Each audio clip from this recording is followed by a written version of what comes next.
ಯುದ್ಧದಿಂದ gas trouble ಆಗಿದೆ. ರಾಯಚೂರಿನಲ್ಲಿ auto gas ಸಂಕಷ್ಟ. 6 ದಿನದ ಬಳಿಕ ರಾಯಚೂರಿಗೆ LPG ಗ್ಯಾಸ್ ತುಂಬಿದ ಟ್ಯಾಂಕರ್ ಬಂದಿದೆ.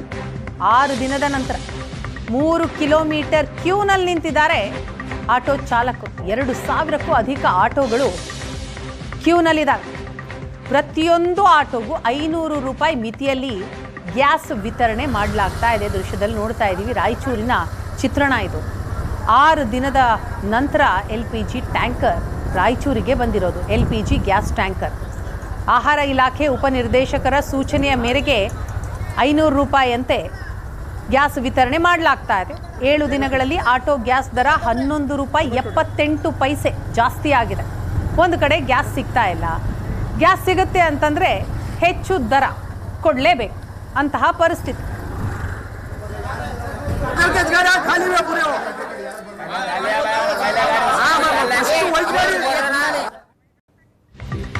ಯುದ್ಧದಿಂದ ಗ್ಯಾಸ್ ಟ್ರಬಲ್ ಆಗಿದೆ. ರಾಯಚೂರಿನಲ್ಲಿ ಆಟೋ ಗ್ಯಾಸ್ ಸಂಕಷ್ಟ. 6 ದಿನದ ಬಳಿಕ ರಾಯಚೂರಿಗೆ LPG ಗ್ಯಾಸ್ ತುಂಬಿದ ಟ್ಯಾಂಕರ್ ಬಂದಿದೆ. 6 ದಿನದ ನಂತರ 3 ಕಿಲೋಮೀಟರ್ ಕ್ಯೂನಲ್ಲಿ ನಿಂತಿದ್ದಾರೆ ಆಟೋ ಚಾಲಕರು. 2,000ಕ್ಕೂ ಅಧಿಕ ಆಟೋಗಳು ಕ್ಯೂನಲ್ಲಿದ್ದಾವೆ. ಪ್ರತಿಯೊಂದು ಆಟೋಗೂ 500 ರೂಪಾಯಿ ಮಿತಿಯಲ್ಲಿ ಗ್ಯಾಸ್ ವಿತರಣೆ ಮಾಡಲಾಗ್ತಾ ಇದೆ. ದೃಶ್ಯದಲ್ಲಿ ನೋಡ್ತಾ ಇದ್ದೀವಿ, ರಾಯಚೂರಿನ ಚಿತ್ರಣ ಇದು. 6 ದಿನದ ನಂತರ LPG ಟ್ಯಾಂಕರ್ ರಾಯಚೂರಿಗೆ ಬಂದಿರೋದು. LPG gas tanker. ಆಹಾರ ಇಲಾಖೆ ಉಪನಿರ್ದೇಶಕರ ಸೂಚನೆಯ ಮೇರೆಗೆ 500 ರೂಪಾಯಿಯಂತೆ ಗ್ಯಾಸ್ ವಿತರಣೆ ಮಾಡಲಾಗ್ತಾ ಇದೆ.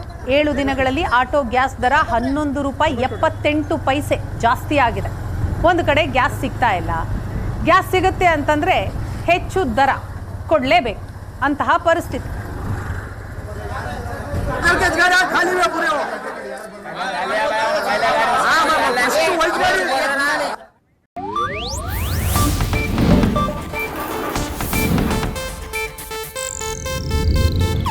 ಇದು ಏಷ್ಯಾನೆಟ್ ನ್ಯೂಸ್ ನೆಟ್ವರ್ಕ್ ಪ್ರಸ್ತುತಿ.